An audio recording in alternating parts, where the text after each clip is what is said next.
Hello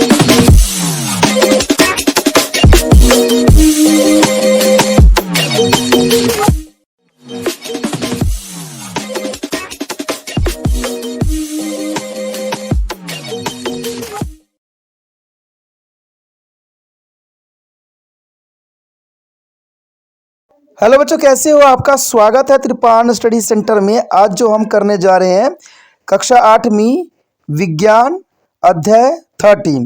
और यहाँ हमारे समक्ष जो टॉपिक आया है साउंड यानी ध्वनि, जो कि काफ़ी महत्वपूर्ण है। इसमें हम इसके अंतर्गत आज जो है टेक्स्ट बेस जो है आधारित हम एमसीक्यू करने जा रहे हैं। ये एमसीक्यू काफ़ी महत्वपूर्ण रहेगा एग्ज़ाम पॉइंट ऑफ व्यू से। इसमें जो है एमसीक्यू के हर एक बात को हम डिस्कस करेंगे, जानेंगे और समझेंगे। और ये आपके समक्ष हिंदी इंग्लिश माध्यम दोनों में ही रहेगा, तो ये काफ़ी महत्वपूर्ण रहने वाला है।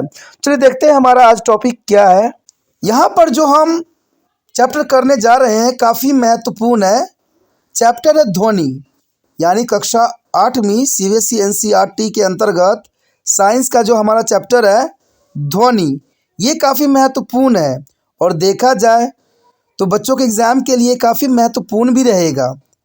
और साथ में ये क्वेश्चन तो देखा जाए तो छोटे क्लास का है, लेकिन ये बड़े बड़े क्लास के बच्चों के लिए भी महत्वपूर्ण हो सकते हैं। जो बच्चे कॉम्पिटिटिव एग्ज़ाम की तैयारी कर रहे हैं उनके लिए भी ये क्वेश्चन रामबाण से कम नहीं होगा। तो सभी के लिए ये महत्वपूर्ण है। सभी को सोचना चाहिए, विचार करना चाहिए और आगे बढ़ना चाहिए। चलिए देखते हैं हमारा यहाँ पर क्वेश्चन क्या आया है। क्वेश्चन है, किसी पिंड का उसकी माध्य स्थिति से अधिकतम विस्थापन कहलाता है। देखिए, किसी पिंड, कोई पिंड है, उसकी माध्य स्थिति से अधिकतम विस्थापन क्या कहलाता है? क्या हम उसे आयाम कहते हैं, या बी दोलन कहते हैं, या सी सर्वाधिक गति कहते हैं, या डी आवृत्ति कहते हैं? क्वेश्चन यहाँ पर बहुत ही क्लियर है। तो सबसे पहले तो आपको इसका आंसर देना चाहिए। आप अपना जो है नोटबुक निकाल लीजिए और यहाँ पर ऑप्शन लिख लीजिए कि कौन सा ऑप्शन आपका सही है। अगर ये भी नहीं कर सकते हो तो आपके मोबाइल पे जो है कमेंट करने की ऑप्शन होती है, उस पर आप अपना सही आंसर लिख के भेज सकती हो। इससे ये होगा कि आपका अपना आंसर चेक हो जाएगा कि आप कितना जो पेपरों की तैयारी में लगे हुए हो। ठीक है, तो आपने अपना आंसर दे दिया होगा, कमेंट भी कर दिए होगे। तो ये क्वेश्चन यहाँ क्लियर है कि किसी पिंड का उसकी माध्य स्थिति से अधिकतम विस्थापन क्या कहलाता है। ठीक है, देखिए हम उसको आवृत्ति तो नहीं कहते। आवृत्ति का मतलब था फ्रीक्वेंसी। फ्रीक्वेंसी तो हम नहीं कह सकते हैं उसको। सी है सर्वाधिक गति, गति भी हम नहीं कह सकते। ठीक है, दोलन नहीं, दोलन भी कहना सही नहीं है, नहीं कह सकते हम इसको जो है दोस्तों आयाम कहते हैं। यानी किसी पिंड की उसकी मध्य स्थिति से अधिकतम विस्थापन कहलाता है आयाम। तो ए ऑप्शन के साथ आप जा सकते हो। आपका ए ऑप्शन जो है करेक्ट है। आप अपने नोटबुक पे ए ऑप्शन चेक कर सकते हो कि आपने सही दिया है कि नहीं। चलिए देखते हैं अगला क्वेश्चन हमारे समक्ष क्या है। देखिए, अगला क्वेश्चन हमारे समक्ष आ गया है। क्वेश्चन काफ़ी महत्वपूर्ण है। क्वेश्चन है कि 20 सेल्सियस पर ध्वनि का वेग लगभग कितना होता है। जब 20 सेल्सियस टेम्परेचर होता है तो उस समय ध्वनि का वेग किस प्रकार कार्य करता है? क्या ए 3400 मीटर पर सेकेंड के हिसाब से कार्य करता है, या बी 340 मीटर सेकेंड के हिसाब से काम करता है, या सी 430 मीटर सेकेंड के हिसाब से, या डी 304 मीटर सेकेंड के हिसाब से? क्वेश्चन काफ़ी महत्वपूर्ण है और आप भी अपना जो है आंसर कमेंट बॉक्स में लिख सकते हो। ठीक है, देखिए क्वेश्चन है कि 20 सेल्सियस पर ध्वनि का वेग किस प्रकार का होगा। तो ऑप्शन ए कहता है कि 340 मीटर पर सेकेंड, 3040 मीटर सेकेंड। ठीक है, यहाँ पर थोड़ा सा हो गया 3400 मीटर सेकेंड। तो देखा जाए तो 3400 मीटर सेकेंड ये ऑप्शन बिल्कुल ही यहाँ पर गलत है, यानी ये ऑप्शन गलत है। बी कहता है 340 मीटर सेकेंड, 340 मीटर सेकेंड। हाँ, ये आंसर सही है, क्योंकि 20 सेल्सियस पर ध्वनि का वेग लगभग 340 मीटर सेकेंड के आसपास होता है। तो इसका मतलब इसका बी ऑप्शन सही है। आप बी ऑप्शन के साथ जा सकते हो और बता सकते हो कि आपने सही आंसर दिया था कि नहीं। ठीक है, चलिए देखते हैं अगला क्वेश्चन क्या है। अगला क्वेश्चन हमारे समक्ष आ गया है। क्वेश्चन है, ध्वनि उत्पन्न होती है। ध्वनि उत्पन्न कहाँ पर होती है?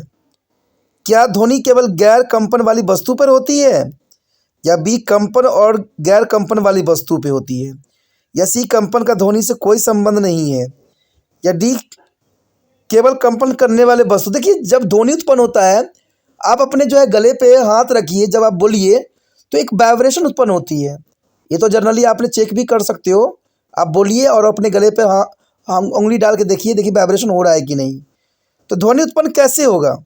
ऑप्शन क्लियर है, ठीक है। आप अपना आंसर जो है कमेंट बॉक्स पे दे सकते हो। देखिए, ध्वनि उत्पन्न होती है, कैसे होती है?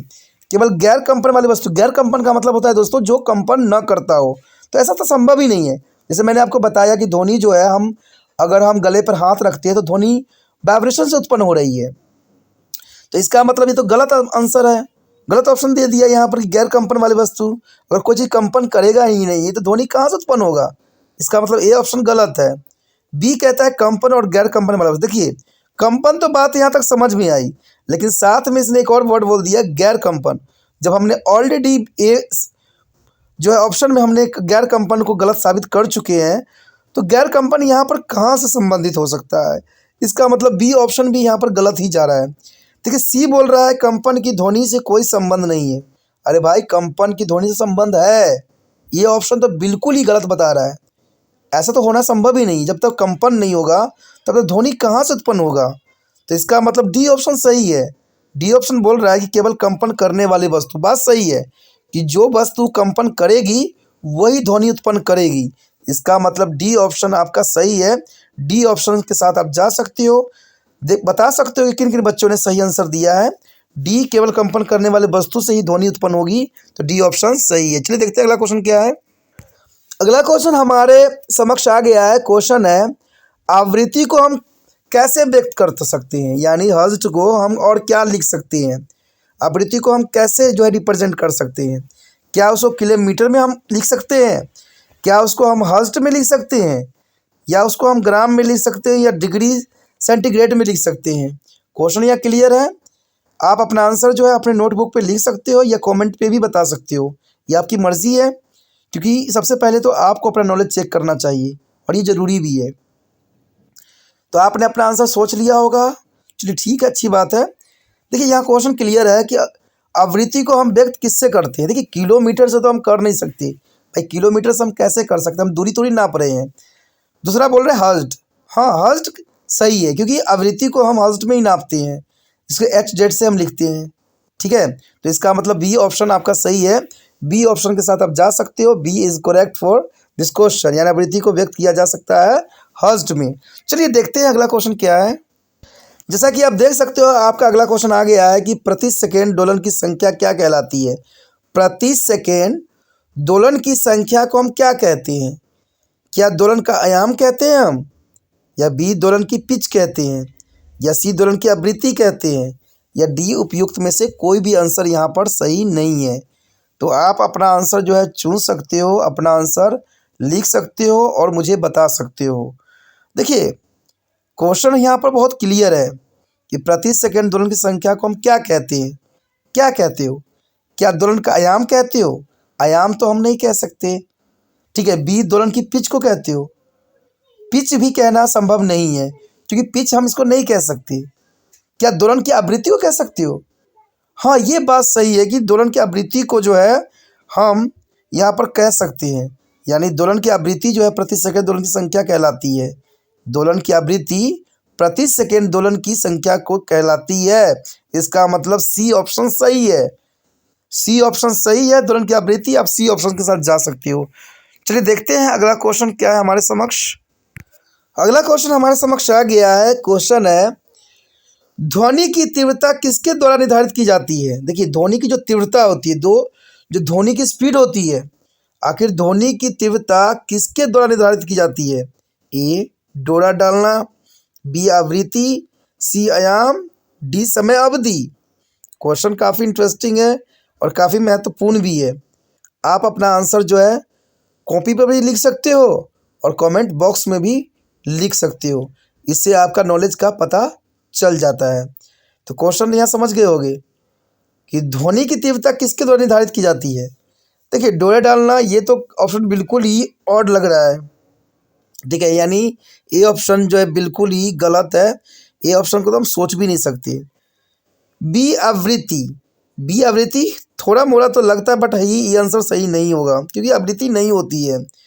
सी आयाम, हाँ ये सही है, सी आयाम, कि सी आयाम जो है ध्वनि की तीव्रता किस द्वारा नाप निर्धारित होती है, तो आयाम के द्वारा कि कितना आयाम हुआ है, तो एम्पलीट्यूड काफ़ी महत्वपूर्ण है। इसका मतलब आयाम आपका सही है ऑप्शन, आप सी ऑप्शन के साथ जा सकते हो, सी अपने जो है नोटबुक पे लिख सकते हो और अपने पेपर में जो है सी ऑप्शन पे लगा सकती हो, तो ये काफ़ी महत्वपूर्ण बात है। चलिए देखते हैं अगला क्वेश्चन क्या है। अगला क्वेश्चन हमारे समक्ष आ गया है। क्वेश्चन है कि एक कंपनमान पिंड द्वारा एक सेकेंड में किए गए कंपन की संख्या होती है, यानी एक कंपनमान पिंड द्वारा एक सेकेंड में किए गए कंपन की संख्या होती है। ए आवृत्ति होती है, बी शोर होता है, सी जोर होता है या डी पिच होता है। तो क्वेश्चन तो यहाँ पर काफ़ी महत्वपूर्ण है और आप इसका आंसर दे सकते हो और मुझे कमेंट भी कर सकते हो। आपने अपना आंसर सोच लिया होगा। देखिए क्वेश्चन यहाँ क्लियर है कि एक कंपनमान पिंड द्वारा एक सेकेंड में किए गए कंपन की संख्या होती है। देखिए एक सेकेंड कितनी होती है, इट मीन टू द यहाँ पर जो आवृत्ति है, क्या आवृत्ति सही है? हाँ आवृत्ति सही होगा क्योंकि एक कंपन पिंड द्वारा एक सेकेंड में किए कंपन की संख्या को हम आवृत्ति ही कहते हैं, ठीक है, आवृत्ति, इसका मतलब ए ऑप्शन सही है। आप ए ऑप्शन के साथ जा सकते हो, ए ऑप्शन सही है। चलिए देखते हैं अगला क्वेश्चन क्या है। देखिए अगला क्वेश्चन हमारे समक्ष आ गया है। क्वेश्चन है वॉइस बॉक्स को वॉइस बॉक्स भी कहा जाता है और उसको हम क्या कह सकते हैं, ठीक है, वॉइस बॉक्स को और क्या किस नाम से हम जान सकते हैं। क्या उसको हम पेट कहते हैं, क्या हम उसको दिल कहते हैं, क्या हम इसको शीश जो है स्वर तंत्र कहते हैं या डी मुंह कहते हैं। देखिए ऑप्शन देखने से ही पता लग जाता है कि इसका सही आंसर क्या हो सकता है। क्वेश्चन जो इतनी अटपटा दे रखा है, इसका आंसर जो है क्लियर है, आप भी अपना आंसर चूज़ कर लिए होगे और लिख भी दिए होगे, ठीक है, तो ये अच्छी बात है। देखिए वॉइस बॉक्स को और हम क्या कह सकते हैं, क्वेश्चन में जो यहाँ पर थोड़ा मिस प्रिंट हो रखा है कि वॉइस बॉक्स को हम और क्या कह सकते हैं, ये क्वेश्चन है, थोड़ा सा मिस प्रिंट होती रहती है, इसका कोई टेंशन नहीं है, ठीक है। तो क्वेश्चन तो आपको मैंने समझा ही दिया है कि वॉइस बॉक्स को हम क्या कहते हैं, क्या उसको हम पेट कहते हैं, क्या दिल कहते हैं या स्वर तंत्र कहते हैं या डी मुंह कहते हैं। तो इसका आंसर जो है करेक्ट आपको पता लग ही गया होगा, स्वर तंत्र कहते हैं, यानी लैरिंक्स कहते हैं। वॉइस बॉक्स का जो दूसरा नाम होता है स्वर तंत्र, यानी सी ऑप्शन इसका सही है, सी ऑप्शन के साथ आप जा सकते हो और सी करेक्ट है, स्वर तंत्र। चलिए देखते हैं अगला क्वेश्चन क्या है। अगला क्वेश्चन आपके समक्ष आ गया है। क्वेश्चन है ध्वनि एक प्रकार की होती है, ध्वनि किस प्रकार की होती है, ध्वनि से क्या होता है, ए काम, बी ऊर्जा, सी बल, डी दबाव। देखिए जब भी कोई चीज़ में से ध्वनि निकलता है ना, आपने कभी एक बात सोचा है कि मोबाइल आपका गर्म क्यों हो जाता है। अगर आपका मोबाइल, अगर आप उसमें आवाज़ फुल्ली वॉल्यूम करके रखोगे तो बहुत जल्दी गर्म हो जाएगा क्योंकि साउंड प्रोड्यूस हो रही है। अगर उसको म्यूट कर देते हो तो वो कम गर्म होगा। तो इससे आप समझ सकते हो, अंदाज़ा लगा सकते हो कि ध्वनि एक प्रकार की क्या है, ऊर्जा है। ध्वनि जो एक प्रकार की क्या है, ऊर्जा। इसका मतलब बी ऑप्शन सही है, बी ऑप्शन के साथ आप जा सकते हो। यहाँ पर बी ऑप्शन जो है ऊर्जा, ध्वनि एक प्रकार की ऊर्जा है, ठीक है, तो ये बी ऑप्शन आपका सही है। चलिए देखते हैं अगला क्वेश्चन क्या है। देखिए अगला क्वेश्चन हमारे समक्ष आ गया है। क्वेश्चन है कि मानव कान की श्रवण सीमा कितनी है, जो इंसानों की कान होती है जो आप सुनते हो, आप कितने हर्ट्ज तक ध्वनि को सुन सकते हो। क्वेश्चन तो क्लियर है ना कि मानव कान यानी हमारे कानों की सुनने की सीमा कितनी है, हम कितने हर्ट्ज तक सुन सकते हैं। क्या ए 20 हर्ट्ज से लेकर 20,000 हर्ट्ज तक, बी 20 हर्ट्ज से कम की आवाज़ सुन सकते हैं, सी 20,000 हर्ट्ज से अधिक, या डी 20 से 25,000 हर्ट्ज तक। देखिए क्वेश्चन काफ़ी इंपॉर्टेंट है बट आप अपना आंसर जो है चुन सकते हो, अपना आंसर बता सकते हो कि आप महत्वपूर्ण हो, आपने आंसर अपना चुन लिया होगा। देखिए क्वेश्चन है क्लियर कि मानव कान की श्रवण सीमा कितनी है। 20,000 से 25,000 हर्ट्ज। देखिए हम जो है 25,000 हर्ट्ज तो हमारा सुनना नामुमकिन ही नहीं है, तो इसका मतलब डी ऑप्शन गलत जा रहा है। सी देखिए 20,000 हर्ट्ज से अधिक, भाई 20,000 हर्ट्ज से अधिक हम नहीं सुन सकते, तो ये ऑप्शन तो बिल्कुल ही गलत है। अब बोल रहा है 20 हर्ट्ज से कम। 20 हर्ट्ज से कम तो हमारा सुनने की क्षमता ही नहीं है, ठीक है, हम नहीं सुन सकते 20 हर्ट्ज की आवाज़ को, तो इसका मतलब ए ऑप्शन सही है। हम 20 हर्ट्ज से लेके 20,000 हर्ट्ज तक के बीच की आवाज़ों को ही सुन सकते हैं। यानी आपने देखा होगा फिल्मों में चमगादड़ की आवाज़ दिखाई देती है, लेकिन दोस्तों चमगादड़ की आवाज़ नहीं होती है, वो चमगादड़ की पंखों की आवाज़ होती है, क्योंकि चमगादड़ जो है बहुत ही तगड़ी अल्ट्रावायलेट साउंड छोड़ता है, जो हमारे कान से पहुँच से बिल्कुल ही अधिक होता है। और आपने देखा होगा छोटे बच्चे जो होते हैं ना 20 हर्ट्ज से भी नीचे की आवाज़ सुन लेते हैं, तभी तो घर में कोई बच्चा होता तो हम कहते हैं कि आवाज़ मत करना, नहीं तो बच्चे उठ जाएंगे।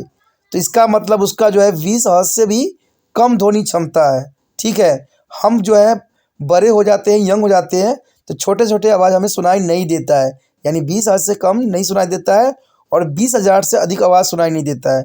20,000 से अधिक आवाज़ सुनिएगा तो आपका कान का पर्दा फट जाएगा, आपको कुछ सुनाई नहीं देगा, इसलिए चमगादड़ की आवाज़ हमें नहीं सुनाई देती। तो आप समझ गए होंगे कि इसका ए ऑप्शन सही है, आप ए ऑप्शन के साथ जा सकते हो। चलिए देखते हैं अगला क्वेश्चन हमारे समक्ष क्या है। अगला क्वेश्चन आपके समक्ष आ गया होगा। क्वेश्चन है ध्वनि की पिच इससे निर्धारित होती है। ध्वनि की जो पिच होती है, ध्वनि यानी साउंड की जो पिच होती है किस बात पर निर्धारित होती है? ए आवृत्ति, बी गति, सी आयाम, डी जोर। तो आप अपना आंसर जो है यहाँ पर चुन सकते हो और मुझे आंसर बता सकते हो कि आपका आंसर क्या है, ठीक है, कमेंट भी कर सकते हो। यहाँ पर क्वेश्चन क्लियर है कि ध्वनि की पिच इसी से निर्धारित होती है। किससे निर्धारित होती है? क्या जोर से या आयाम से या गति से या आवृत्ति से? तो इसका जो ऑप्शन होगा ए सही है, यानी ध्वनि की जो पिच होती है इसको हम निर्धारित करते हैं आवृत्ति से, ठीक है। तो यानी साउंड की जो पिच होती है हम इसको आवृत्ति से निर्धारित करते हैं, तो इसका ए ऑप्शन यहाँ पर सही है, आप ए ऑप्शन के साथ जा सकते हो। चलिए देखते हैं अगला क्वेश्चन क्या है हमारे समक्ष। अगला क्वेश्चन आपके समक्ष आ गया होगा। क्वेश्चन बहुत ही काफ़ी दिलचस्प है। एक अल्ट्रासाउंड उपकरण आवृत्ति पर काम करता है। देखिए अल्ट्रासाउंड किस फ्रीक्वेंसी पर काम करता है, ये काफ़ी महत्वपूर्ण है ना, कि एक अल्ट्रासाउंड उपकरण किस आवृत्ति पे काम करता है। क्या ए 20,000 हर्ट्ज से अधिक पे काम करता है, या बी 10,000 हर्ट्ज से अधिक पे काम करता है, या सी 20,000 हर्ट्ज से कम, या डी 10,000 से कम पर। तो क्वेश्चन काफ़ी महत्वपूर्ण है। अगर आपको आंसर पता है तो आप मुझे कमेंट करके भी बता सकते हो या अपने नोट कॉपी पे भी नोट कर सकते हो, तो काफ़ी महत्वपूर्ण रहेगा। इससे आप चेक कर सकते हो कि आपका आंसर सही क्या है। तो क्वेश्चन क्लियर है कि एक अल्ट्रासाउंड उपकरण आवृत्ति काम करता है, कितने हर्ट्ज पे काम करता है? क्या 10,000 से कम हर्ट्ज पे काम करता है? देखिए 10,000 से तो संभव ही नहीं है। और यहाँ पर ऑप्शन भी बहुत दिलचस्प दिया हुआ है। देखिए एक बार कम दे रखा है तो एक बार अधिक दे रखा है, यानी सी डी। तो मैं आपको बता दूं कम पे तो काम करेगा ही नहीं, दोनों कंडीशन गलत होगा, यानी सी डी दोनों ही गलत है। हम इसको तो देखना भी नहीं चाहेंगे, क्योंकि अल्ट्रासाउंड उपकरण इससे अधिक आवृत्ति पे काम करता है, न कि कम पे काम करता है। और देखिए हमने ये बोल दिया किसी 20,000 से कम पे, तो इसका मतलब देखिए बी जो ऑप्शन है 10,000 से अधिक, तो 20,000 से तो कम ही हुआ ये, इसका मतलब बी भी जो है एलिमिनेट हो गया, तो ऑप्शन ए रह गया सही।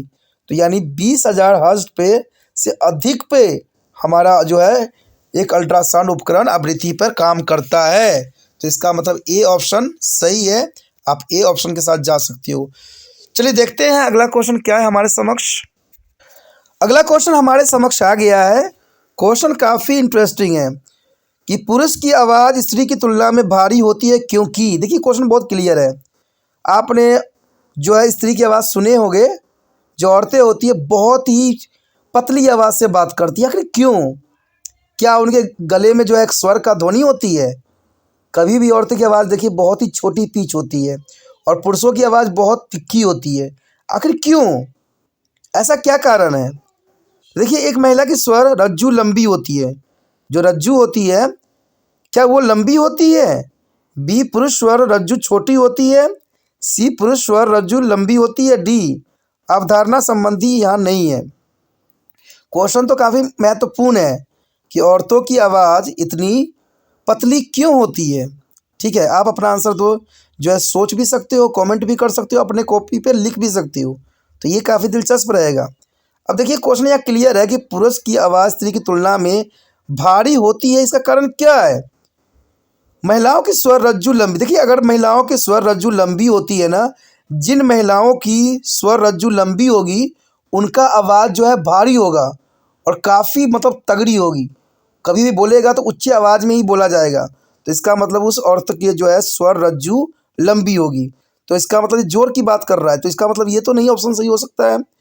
पुरुष स्वर रज्जु छोटी, अब जैसे कि मैंने बात बोला कि पुरुषों की आवाज़ बहुत ही कड़ा होता है, तो छोटी की तो बात होगा नहीं।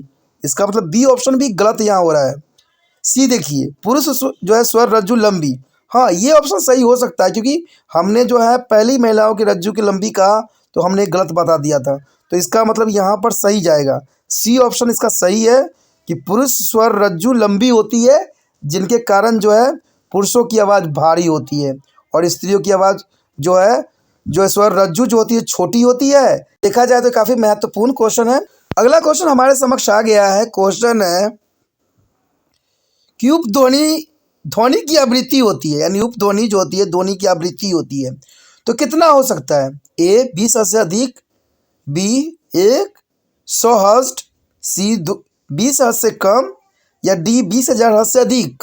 क्वेश्चन काफ़ी महत्वपूर्ण है कि जो उपध्वनि होती है उस ध्वनि की आवृत्ति कितनी होती है। ठीक है, उपध्वनि, समझे, उपध्वनि की बात कर रहा है, तो उपध्वनि की जो ध्वनि होती है कितनी अधिक होती है।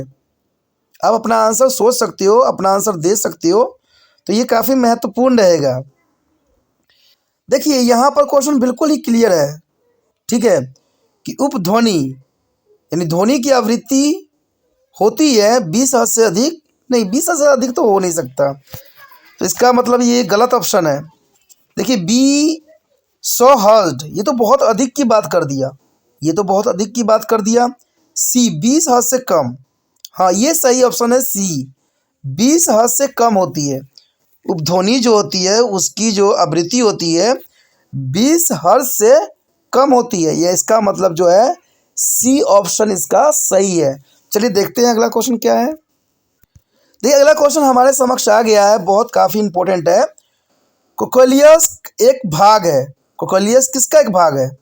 क्या श्रवण अंग का है, या ध्वनि उत्पन्न करने वाले अंग का है, या सी मांसपेशी अंग का है, या डी वायु प्रदूषण है। क्वेश्चन काफ़ी दिलचस्प है। कोकोलियस किसका भाग है? आप अपना आंसर सोच सकते हो, अपना आंसर जो है कमेंट भी कर सकते हो, क्योंकि ये ज़रूरी है, क्योंकि आपका आंसर हमेशा सही रहेगा ये विश्वास है। देखिए कोकोलियस का भाग होता है, देखिए वायु प्रदूषण तो यहाँ पर बिल्कुल ही गलत बात बता रहा है, क्योंकि हम तो ध्वनि चैप्टर कर रहे हैं, ध्वनि से कोकोलियस का तो यह सवाल ही नहीं उठता कि वायु प्रदूषण से यहाँ पर रिलेशन होगा। मांसपेशियां अंग भी यहाँ पर कभी भी एप्लीकेबल नहीं हो सकता। ध्वनि उत्पन्न करने वाले अंग और श्रवण अंग, ये दो महत्वपूर्ण है यहाँ पर, लेकिन देखा जाए कोकोलियस जो है एक भाग है श्रवण अंग का, इसका मतलब ए ऑप्शन सही है, श्रवण अंग है, यानी देखा जाए तो ए ऑप्शन इसका सही है और काफ़ी महत्वपूर्ण है। चलिए देखते हैं अगला क्वेश्चन क्या है हमारे समक्ष। अगला क्वेश्चन आपके समक्ष आ गया है। देखिए बहुत ही महत्वपूर्ण क्वेश्चन है कि एक हर्ट्ज किसके बराबर होता है? एक हर्ट्ज जो होता है किसके बराबर होता है? ए प्रति मिनट 1 कंपन के, बी प्रति मिनट 10 कंपन के, सी प्रति मिनट 60 कंपन के, या डी प्रति मिनट 600 कंपन की। तो आप अपना आंसर यहाँ पर सोच सकते हो, अपना आंसर दे सकते हो। अगर नहीं है तो कमेंट भी कर सकते हो कि आपने अपना इतना आंसर दिया है, ये आंसर मेरा सही था, तो ये अच्छी बात है। ठीक है, तो आप अपना आंसर देख भी चुके होगे, सोच भी लिया होगा, ये अच्छी बात है। क्वेश्चन क्लियर है। देखिए कि एक हर्ट्ज किसके बराबर होता है? एक हर्ट्ज किसके बराबर होता है? प्रति मिनट 1 कंपन के बराबर तो नहीं होता, इसका मतलब ए ऑप्शन गलत है। बी प्रति मिनट 10 कंपन, नहीं 10 कंपन भी संभव नहीं, बहुत कम की बात कर रहा है। ठीक है, यानी सी प्रति मिनट 60 कंपन, हाँ ये अप्लीकेबल है कि जो है सी प्रति मिनट 60 कंपन, यानी एक हर्ट्ज किसके बराबर होता है, प्रति मिनट 60 कंपन के अंतर्गत, यानी सी ऑप्शन यहाँ पर सही है। आप सी ऑप्शन के साथ जा सकते हो। चलिए देखते हैं अगला क्वेश्चन क्या है हमारे समक्ष। अगला क्वेश्चन हमारे समक्ष आ गया है। क्वेश्चन है कि ध्वनि प्रभावित नहीं हो सकती। देखिए ध्वनि कहाँ पर प्रभावित नहीं होगी, क्या वो वायु में प्रभावित नहीं होगी, या बी पानी में नहीं होगी, या सी वायु में नहीं होगी, या वैक्यूम में नहीं होगी। क्वेश्चन यहाँ पर क्लियर है, क्वेश्चन यहाँ क्लियर है कि ध्वनि प्रभावित नहीं होगी। कहाँ नहीं होगी, आप अपना आंसर सोच सकते हो, अपना आंसर लिख सकते हो, कमेंट भी कर सकते हो। तो ध्वनि देखा जाए तो कहाँ प्रभावित नहीं होगी। देखिए वायु में ध्वनि ट्रैवल करता है कि हम पानी में भी आवाज़ कुछ हद तक सुन सकते हैं, यानी देखा जाए तो पानी भी सही है और वायु भी सही है। लेकिन हमारे समक्ष एग्जामिनर में नहीं पूछा है कि ध्वनि प्रभावित कहाँ नहीं होती है, तो क्या वायु में नहीं होती? अरे भाई वायु में तो होगी, लेकिन यहाँ पर जो है ऑप्शन गलत लिखा हुआ है। वायु का जो जगह होगा ठोस, ठीक है, सी ऑप्शन की जगह ठोस होगा, तो यहाँ पर मिस प्रिंट है, तो इसको आप सोचिएगा नहीं, यहाँ पर ठोस लिख लीजिए। ठीक है, यानी सी ठोस। तो देखा जाए तो वायु, पानी और ठोस में तीनों में जो है ध्वनि ट्रैवल करेगा, तीनों में ध्वनि जो है ट्रैवल करेगा। इसका मतलब जो है डी ऑप्शन सही है। हमेशा वैक्यूम में जो है आवाज़ नहीं प्रभावित होगा। मान लीजिए आप एक बंद जो है कमरे में हो, अब बंद कमरे में चिल्लाओगे तो किसी को आवाज़ सुनाई नहीं देगा। या सबसे अच्छा एग्जाम्पल, मान लीजिए कार के सारे शीशे बंद कर दिया, कार में आप बैठ जाइए और चिल्लाइए, आपका आवाज़ बाहर तक पहुंचेगा ही नहीं, क्योंकि वो वैक्यूम हो चुका है, चारों तरफ से बंद है, हवा वहां पर नहीं जा रही है, और जहां हवा नहीं जाएगी वहां पर साउंड जो है प्रोड्यूस नहीं होगा। तो ये बहुत काफ़ी अच्छा एग्जाम्पल है कि एक बंद जो है कार में अगर बैठिए और आप शोर कीजिए, चिल्लाइए, किसी को बाहर वाले व्यक्तियों को कुछ भी सुनाई नहीं देगा। तो इसका मतलब ध्वनि प्रभावित नहीं हो सकता है। कहाँ नहीं होगा? वैक्यूम में। ठीक है, मैंने आपको कहा था कि सी ऑप्शन को जो है सही कर लेना, यहाँ पर ठोस होगा, लेकिन इसका आंसर जो है डी ऑप्शन सही है, वैक्यूम। डी ऑप्शन के साथ आप जा सकते हो। चलिए देखते हैं अगला क्वेश्चन क्या है। अगला क्वेश्चन हमारे समक्ष आ गया है। क्वेश्चन है श्रवण सीमा में ध्वनि क्या कहलाती है? श्रवण सीमा में ध्वनि क्या कहलाती है? क्या उसे हम अल्ट्रासोनिक ध्वनि कहते हैं, या बी ध्वनि प्रतिध्वनि कहते हैं, या सी सेवोनिक ध्वनि कहते हैं, या डी हल्की ध्वनि कहते हैं? क्या कह सकते हो आप? तो आप अपना आंसर यहाँ दे सकते हो। आंसर काफ़ी दिलचस्प है कि हम क्या कहते हैं, श्रवण सीमा में ध्वनि क्या कहलाती है। तो आप अपना आंसर दे चुके होंगे। देखिए सही है। देखिए यहाँ पर थोड़ा सा श्रवण सीमा में ध्वनि क्या कहलाती है, ध्वनि कहलाएगी, यानी बी ऑप्शन यहाँ पर सही है। बेशकली यहाँ पर जो है मिस प्रिंट हुई है, लेकिन इसका बी ऑप्शन आपका सही है। बी ऑप्शन के साथ आप जा सकते हो। बी इज करेक्ट है फॉर दिस क्वेश्चन। देखिए चलिए देखते हैं अगला क्वेश्चन हमारे समक्ष क्या है। अगला क्वेश्चन आपके समक्ष आ गया है। देखिए क्वेश्चन है गति किसके बराबर है, यानी यहाँ फार्मूला हमसे एग्जामिनर ने पूछ लिया है कि गति किसके बराबर होता है। देखिए दूरी तय करने का समय बटा समय, बी समय बटा दूरी तय की गई, सी तय की गई दूरी गुना समय, या डी समय प्लस तय की गई दूरी। आप अपना आंसर जो है सोच सकते हो। आंसर बहुत ही क्लियर है, कोई मुश्किल नहीं है। ठीक है, और मुझे बता भी सकते हो। देखिए क्वेश्चन क्लियर है, गति किसके बराबर है? गति जो होती है आपको पता ही होगा कि गति बराबर होती है दूरी बटा समय। ठीक है, यानी speed is equal to distance upon time. तो ये तो सुना ही होगा आपने। या ये भी कह सकते हो कि समय बराबर किसके होते हैं। ठीक है, तो कैसे भी लिखिए, लेकिन इसका आंसर तो यही है कि speed is equal to distance upon time. It mean to the A option आपका सही है। आप ए ऑप्शन के साथ जा सकते हो कि गति किसके बराबर है, कि दूरी तय करने का बटा समय। तो इसका जो है ए ऑप्शन सही है। चलिए देखते हैं अगला क्वेश्चन क्या है। देखिए हमारे समक्ष अगला क्वेश्चन आ गया है। क्वेश्चन है कि एक लोलक 4 सेकेंड में 20 बार दोलन करता है। एक लोलक जो है 4 सेकेंड में 20 बार दोलन करता है। इसकी समय अवधि ज्ञात कीजिए, कितना समय लगेगा। यानी एक लोलक जो है 4 सेकेंड में 20 बार दोलन करता है, तो इसकी समय अवधि ज्ञात करना है हमसे।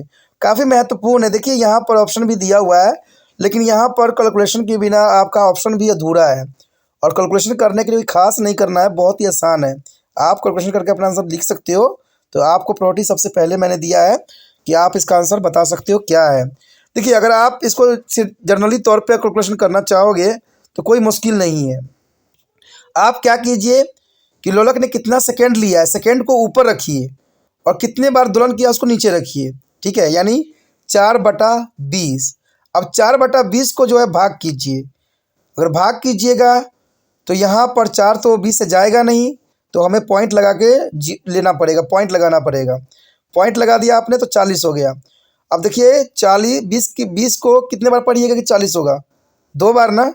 तो इसका मतलब 0.2 आंसर इसका आ गया। तो इसका मतलब आप देख सकते हो कि ऑप्शन सी यहाँ पर 0.2 सेकेंड है। तो इसका मतलब सारे ऑप्शन गलत हैं, सिर्फ 0.2 सेकेंड है। तो आप ऐसे भी कैलकुलेशन कर सकते हो कि आप यहाँ सेकेंड को ऊपर रखोगे और कितने बार दोलन हुआ है उसको नीचे रखोगे, डिवाइड कीजिएगा तो आपको जो है समय अवधि ज्ञात हो जाएगा। तो ये काफ़ी महत्वपूर्ण और काफ़ी दिलचस्प क्वेश्चन ऐसे रहते हैं एग्जाम पॉइंट ऑफ व्यू से। चलिए देखते हैं अगला क्वेश्चन क्या है हमारे समक्ष। हमारे समक्ष अगला क्वेश्चन आ गया है। क्वेश्चन काफ़ी महत्वपूर्ण है। क्वेश्चन है, देखिए क्या है कि ध्वनि प्रभावित हो सकती है। ध्वनि कहाँ प्रभावित होती है? तो देखा जाए वायु में क्या ध्वनि प्रभावित होती है? हाँ, ध्वनि तो वायु प्रभावित, वायु की बिना तो ध्वनि अधूरी है। क्योंकि अगर मान लीजिए अपने कोई कमरे में बंद हो या कहीं भी गाड़ी में बंद हो तो ध्वनि आपको नहीं सुनाई देगा, यानी वहाँ पर वायु नहीं होती है। तो इसका मतलब ए ऑप्शन सही है। बी कहता है पानी। क्या पानी में ध्वनि नहीं गुजरेगी? नहीं, पानी में भी जो है ध्वनि गुजर सकती है। क्या सी ठोस में नहीं गुजरेगी? नहीं, ठोस में भी गुजरेगी। तो यहाँ पर तो तीनों ऑप्शन सही है। तो इसका मतलब डी ऑप्शन सही होगा। डी ऑप्शन जो है ऑल ऑफ द अबव सही है। आप ऑल ऑफ द अबव के साथ जा सकते हो, यानी ध्वनि प्रभावित हो सकती है तीनों ही माध्यम में। वायु में भी हो सकती है, पानी में भी हो सकती है, ठोस में भी हो सकता है, यानी ऑल ऑफ द अबव यहाँ पर सही आंसर है। चलिए देखते हैं अगला क्वेश्चन हमारे समक्ष क्या है। हमारे समक्ष अगला क्वेश्चन आ गया है। देखिए क्वेश्चन है, कंपन के नाम से भी, कंपन को हम किस नाम से जानते हैं? कंपन को हम और किस नाम से जानते हैं? क्वेश्चन क्लियर है। ए कंपन गति के नाम से, बी अनुवादात्मक गति के नाम से, सी दोलन गति के नाम से, या इसमें से कोई नहीं। क्वेश्चन तो आप समझ गए होंगे, काफ़ी आसान और दिलचस्प है।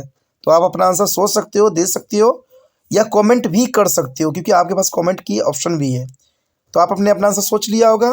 देखिए कंपन के नाम से, कंपन किस नाम से जाना जाता है? देखिए कंपन ही गति, कंपन गति तो नहीं होगी, क्योंकि सेम कंपन गति तो होती ही नहीं है। तो जनरल सी बात है, ये ऑप्शन तो गलत है। अनुवादात्मक गति, अनुवादात्मक गति भी यहाँ पर सही नहीं है। अनुवादात्मक गति भी यहाँ पर गलत है। तो इसका मतलब क्या सी है? हाँ, सी सही है कि दोलन गति। हम कंपन को दूसरे नाम दोलन गति के नाम से भी जानते हैं। तो इसका मतलब देखा जाए तो आपका सी ऑप्शन यहाँ पर सही गया, दोलन की गति। तो ये काफ़ी महत्वपूर्ण यहाँ पर बन जाता है। चलिए देखते हैं अगला क्वेश्चन हमारे समक्ष क्या है। अगला क्वेश्चन हमारे समक्ष आ गया है। क्वेश्चन है कि डैश डीवी से ऊपर ध्वनि शारीरिक रूप से जो है दर्दनाक होता है। यानी देखा जाए तो कितने डीवी जो है ध्वनि हमारे शरीर के लिए काफ़ी कष्टदायक होता है। देखिए 60 भी कष्टदायक होता है, लेकिन इतना कष्टदायक नहीं होता है। और 40 ध्वनि पे जो है बजाने की हमें अनुमति रहती है। तो 40 से जो है हमें कष्टदायक नहीं मिलती है। लेकिन सी जो है 120 जो है काफ़ी ध्वनि की बात कर रहा है। 120 जो है ये हमारे बहुत ही कष्ट पहुंचा सकते हैं। तो इसको तो हम ले नहीं सकते 120। ठीक है, तो देखा जाए तो आपने भी अपना आंसर देख लिया होगा। ये काफ़ी महत्वपूर्ण है। तो देखा जाए तो 80 डीबी, यानी डी ऑप्शन सही है। 80 डीबी जो है से ऊपर ध्वनि शारीरिक रूप से जो है दर्दनाक होती है। हम जो है 80 डीबी से अधिक ध्वनि अगर सुनते हैं तो हमारे कानों के लिए वो बहुत ही कष्टदायक होता है, हमारे लिए सुनने के लिए भी बहुत ही मुश्किल पड़ता है। तो यहाँ पर देखा जाए तो ऑप्शन जो है डी सही है, 80। यानी 80 अगर डीबी से अधिक अगर आप ध्वनि सुनते हो तो वो आपके शरीर के लिए काफ़ी दर्दनाक भी साबित होगा और नुकसानदायक भी सिद्ध होगा। तो हमें 80 dB से कम आवाज़ सुनने की यहाँ पर हिदायत दी जाती है और हमें कम से आवाज़ ही सुनना चाहिए। तो ये काफ़ी महत्वपूर्ण है यहाँ पर। तो ऑप्शन है इसका डी, 80 जो है dB हम आवाज़ कष्टदायक होती है। तो डी यहाँ पर ऑप्शन सही है। आप डी ऑप्शन के साथ जा सकते हो। चलिए देखते हैं अगला क्वेश्चन हमारे समक्ष क्या है। यहाँ पर जो हमारे समक्ष अगला क्वेश्चन आया है काफ़ी महत्वपूर्ण है। क्वेश्चन है कि जब कंपन का आयाम बड़ा होता है तो ध्वनि उत्पन्न होती है। कैसा ध्वनि उत्पन्न होता है? जब कंपन का आयाम बड़ा होता है तो ध्वनि कैसा उत्पन्न होता है? ए, कोई आवाज़ नहीं होगा, बी, कमज़ोर होगा, सी, लाउड होगा, या डी, आयाम और ध्वनि के बीच कोई आवाज़ नहीं है। तो यहाँ पर क्वेश्चन काफ़ी महत्वपूर्ण है। आप अपना आंसर यहाँ पर सोच सकते हो, दे सकते हो और कमेंट भी कर सकते हो कि आखिर ऐसा क्यों होता है। जब कंपन का आयाम बड़ा होता है तो ध्वनि कैसी उत्पन्न होगी? क्वेश्चन क्लियर है, ठीक है। आपने अपना आंसर सोच लिया होगा और आंसर भी बता दिया होगा। चलिए ठीक है, अच्छी बात है। देखिए क्वेश्चन यहाँ पर क्लियर कि जब कंपन का आयाम बड़ा होता है तो ध्वनि क्यों उत्पन्न होती है, कैसा उत्पन्न होगा ध्वनि। देखिए कोई आवाज़ नहीं, ये तो बात गलत है कि कोई आवाज़ तो नहीं होगी, ये तो गलत है। यहाँ ध्वनि उत्पन्न की बात की जा रही है। और ध्वनि कमज़ोर होगी, ये भी बात गलत है क्योंकि ध्वनि कमज़ोर होने का सवाल नहीं उठता है। डी, आयाम और ध्वनि के बीच कोई संबंध नहीं है। देखिए आयाम और ध्वनि के बीच संबंध क्यों नहीं होगा है? तो इसका मतलब जब दोनों कार्य करेगा, आयाम बड़ा होगा तो ध्वनि कैसे उत्पन्न होगी? ध्वनि यहाँ पर जो होगा लाउडली उत्पन्न होगा, यानी सी ऑप्शन यहाँ पर करेक्ट है। यहाँ ध्वनि जो होगा लाउडली उत्पन्न होगा। आप सी ऑप्शन के साथ जा सकते हो। सी ऑप्शन यहाँ पर सही है। अगला क्वेश्चन हमारे समक्ष आ गया है। क्वेश्चन है कि डैश की सीमा में मनुष्य ध्वनि सुन सकता है। देखिए मनुष्य कितनी आवाज़ की सीमा को सुन सकता है, ये काफ़ी महत्वपूर्ण क्वेश्चन है कि इंसानों के जो है ध्वनि सुनने की क्षमता कितनी होती है। क्या 200 से 2000 हर्ट्ज तक होती है, या बी 20 से 20,000 हर्ट्ज तक होती है, या सी 2 से 20,000 हर्ट्ज, या डी 2000 से 2 लाख हर्ट्ज। तो ये काफ़ी इंटरेस्टिंग क्वेश्चन है, काफ़ी महत्वपूर्ण है। आप अपना आंसर जो है सोच सकते हो और इसका आंसर मुझे दे सकते हो कमेंट करके। काफ़ी महत्वपूर्ण है, क्वेश्चन क्लियर है कि डैश की सीमा में मनुष्य ध्वनि सुन सकता है। कितनी सीमा होती है मनुष्य की जो है ध्वनि सुनने की? देखिए पहला 200 की बात कर लिया है। 200 सुनने की तो होती है, लेकिन सिर्फ 2000 ये तो बहुत कम रेंज की बात कर रहा है। तो इसका मतलब ये ऑप्शन नहीं होगा सही। बी देखिए 20 से लेके 20,000 हर्ट्ज, हाँ 20 से लेके 20,000 हर्ट्ज तो सही है, यानी बी ऑप्शन सही है। मैं आपको बता दूं कि 20 से अगर नीचे आवाज़ हम नहीं सुनते हैं और 20,000 से अधिक आवाज़ हमारे सुनने की क्षमता नहीं होती है। तो इसका मतलब यहाँ पर बी ऑप्शन सही है। आप बी ऑप्शन के साथ जा सकते हो। बी ऑप्शन करेक्ट है और ये काफ़ी महत्वपूर्ण भी है। दोस्तों इसी के साथ हमारा ये टॉपिक ख़त्म हो जाता है, जो काफ़ी महत्वपूर्ण था एग्ज़ाम पॉइंट ऑफ व्यू से। इसमें जो है हमने हर एक क्वेश्चन को बखूबी करने की कोशिश किया, समझने की कोशिश किया, और ये काफ़ी महत्वपूर्ण भी था। हमने हर एक बात को समझा, जाना और एनालाइज किया। अगर आपको सारी बातें अच्छा लगा तो जितना हो सके इस वीडियो को शेयर कीजिए, क्योंकि शेयर कीजिएगा तभी दूसरे बच्चों का केयर होगा। और तिरपान स्टडी सेंटर का एक ही उद्देश्य है कि वीडियो हर बच्चे तक पहुंचे और हर बच्चे जो है इस वीडियो को फ़ायदा उठा सके, और इसका माध्यम आप बन सकती हो। और आप कैसे माध्यम बनोगे? आप जहां पर जो है यूट्यूब पे देख रहे हो वीडियो, वहां से जो है शेयर का आपको ऑप्शन दिख रहा होगा, तो इसको शेयर को बटन दबाइए, और जैसे शेयर के आप बटन दबाओगे आपको जो है वहाँ पर व्हाट्सअप, इंस्टाग्राम सभी आ जाएंगे। तो आप व्हाट्सअप पे ले जाइए और अपना जो है स्टेटस पे इसको जो है कॉपी कर दीजिए। इससे ये होगा कि जो बच्चे आपके कांटेक्ट में होंगे उन तक भी वीडियो ये आसानी से पहुंच जाएगा, जो काफ़ी महत्वपूर्ण रहेगा। तो इसलिए सोचिए नहीं दोस्तों, जितना हो सके शेयर कीजिए। अगर शेयर कीजिएगा तो आने वाला समय में आपको एसएसटी के एमसीक्यू भी देखने को मिलेंगे, मैथ के भी एमसीक्यू आपको नज़र आएगा। तो ये सब तब होगा जब आप शेयर कीजिएगा। पहली बार मेरे चैनल पे आए हो, पहली बार वीडियो देख रहे हो, समझ में आ रहा है, अच्छा लग रहा है और चाहते हो कि और भी वीडियो आपको इसी प्रकार प्राप्त होता रहे, तो दोस्तों सोचना नहीं है, विचार नहीं करना है, चैनल को सब्सक्राइब करके अपने मोबाइल में सेव करना है। क्योंकि आपको तो पता ही है कि तिरपान स्टडी सेंटर 8th क्लास से लेकर MA तक के बच्चों के लिए महत्वपूर्ण है। यानी आज आप यहाँ पर 8वीं क्लास में हो, अगर एक बार सब्सक्राइब कर लोगे तो MA तक जो है तिरपान स्टडी सेंटर के साथ जुड़े रहोगे। इसे सोचिए नहीं, विचार न कीजिए, अभी तिरपान स्टडी सेंटर को सब्सक्राइब करके अपने मोबाइल में सेव कीजिए।